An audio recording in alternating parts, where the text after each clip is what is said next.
Hey, good morning. It's a beautiful morning here in Maui.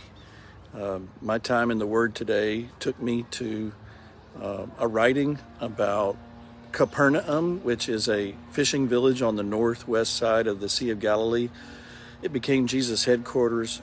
It's where Peter, James, and John and Andrew were from, as well as Zebedee, their James and John's father. It was, we might call it a fishing village, but it was also very close to a Roman trade route.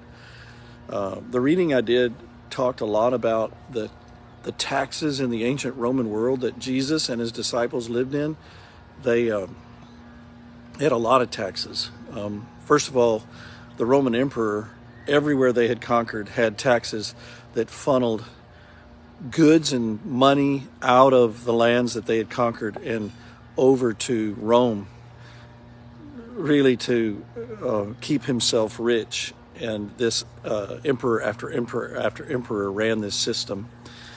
People that he would put in charge, like Pontius Pilate or Herod the Great or Herod Antipas after Herod the Great, these men would pay tribute and do political alliances, almost like you'd see somebody giving a campaign gift of money to a campaign so that they could have favors if the person were elected. These people like Herod the Great would pay tribute.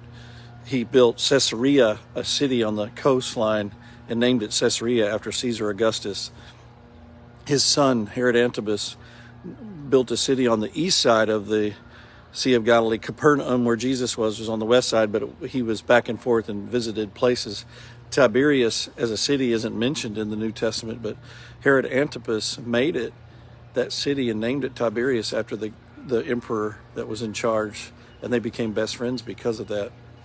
And I'm sure the emperor would look at that city and say, watch it grow and get excited about its name being named after him. These taxes, though, like Herod Antipas, taxed the people heavily to pay for the city Tiberias. So you had local taxes, just like we have state taxes, and then you had federal taxes, just like we have federal taxes, and then you'd have toll taxes, like we have on our toll roads. If you got on the Roman roads, you'd pay a toll tax, sometimes based upon today it's like 2 axles or 4, but then it was like if you have a wagon or a covered wagon, it costs more. If you had goods in there, they would look them over and tax you. The tax collectors often skimmed off the top. This was all very oppressive.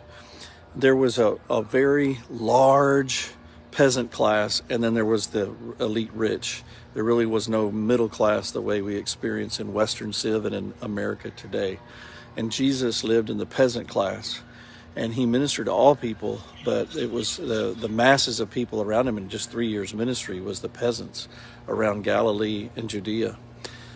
Well, around Galilee, where they fished a lot, he chooses these men, not because they're fishermen, but he chooses them and they are fishermen. And there's even a tax on fish, and you had to have contracts to fish in the Sea of Galilee, and you had contracts with merchants. A lot of the fishermen didn't own their own boat. Somebody else owned the boat, and they paid them a fee.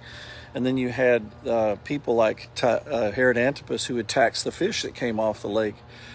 It was a heavily taxed world, and it was politically charged. That's why there were a group of people called the Zealots who thought it was such an atrocity that God's people would be taxed so heavily along with the rest of the world by the Romans that they wanted to overthrow, in the name of God, the Roman emperor in their region, his reign in their region. The Zealots. One of the disciples of Jesus was called a zealot. He had come from that group. Jesus picked from all walks of life and turned their lives around and taught them how to trust in him. In the Sermon on the Mount, Jesus says, don't worry about where you're going to get your food or your clothing like the world does. Live separate from that worry. He said, seek first the kingdom and his righteousness, and all these things will be added to you. Jesus came and offered a different way than living of the world. And Christians have coined a phrase that captures what Jesus said. They say, we live in the world, but we're not of the world. Sometimes, though, we just mean we're not of the world and its immorality. But I'm going to challenge you to think being of the world is living under a lot of internal emotional stress over the political environment you live in that causes you to suffer, like pay heavy taxes is a suffering, or in some kind of systemic racism is a suffering. And Jesus says to live free of all of that angst. He says you don't have to have a change of circumstance. You are a child of the King. You are a child of the King of righteousness. You are the child of the King of righteousness who gives his life for you. He made you. He's taught you now that he made you, but he also gives his life for you. And he has saved your soul, and he's going to give you an eternal citizenship in heaven. He has given it to you. And so you are a child of that King. And so you live as a child of the King who happens to be sojourning as a pilgrim in this world. But you don't live as a child of this world. Now that I've told you all of this, he was teaching Peter this when the elite from Jerusalem sent their tax collectors out to Galilee, which is 100 miles to the north, where Jesus is in Capernaum, and he sends them out to collect the temple tax. The elite, rich Jews who were secure under the Romans, who also needed to have a tax for the temple sacrifices to be bought and used. Some of it's legit, some of that tax is illegit, but it all put pressure on the peasants because they didn't always have the money when the collectors came. So sometimes the Romans would publicly torture and hurt people if they didn't have the money. The Jews didn't do that as much, but they still had oppressive taxes. So they come looking for the temple tax, and they're saying, so they come to, this is in Matthew 17, and it's after the transfiguration of Jesus. It's close to the end of his ministry. And he's been talking a lot about dying on the cross for us. He's been talking a lot about the kingdom and that we are children by faith of the kingdom. And so Peter has been hearing a lot about, you're part of a new world. When he was called to faith in Luke 5, he didn't catch any fish all night long, and then Jesus had him put out at noon in the deep water, and he caught a whole bunch of fish.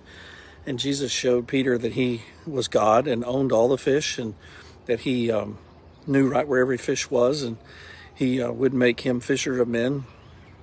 He wanted Peter to live for God alone and not for this world. So in this story in Matthew 17, Jesus says, Peter, the temple tax guys came, huh? He goes, yeah, they asked if you paid the temple tax, Peter said. And I told him you did. And Jesus said, let me ask you a question, Peter. Do kings of this earth extract taxes from their own children or from others? From others, Peter said. And that was a huge belief and feeling, and it was accurate among the peasants, that all these heavy taxes they had to pay, sometimes a third of their catch, a third of their crops had to be given over as taxes. All of these heavy taxes really filled the coffers of the elite, privileged rich who kept doing favors for each other to keep this powerful taxation going. So when he said, do they pay, who pays those taxes, the children or others? Peter said, it's others. And then Jesus said, well, then the children are exempt. Now, without saying it, and this is the way Jesus teaches, he's leaving out a thought in verbal communication that Peter is supposed to pick up, and you are too.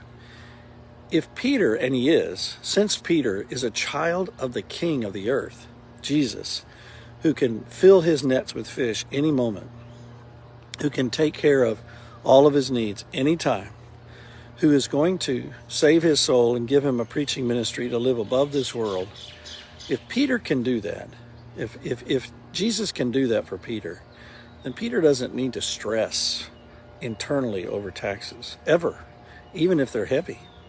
He just needs to live out his life of faith, a faith in the King who made him and saved him, who's right there with him as his Savior. So that pressure these guys come to put on Peter, the criticism they've tried to levy, don't worry about that, Jesus says.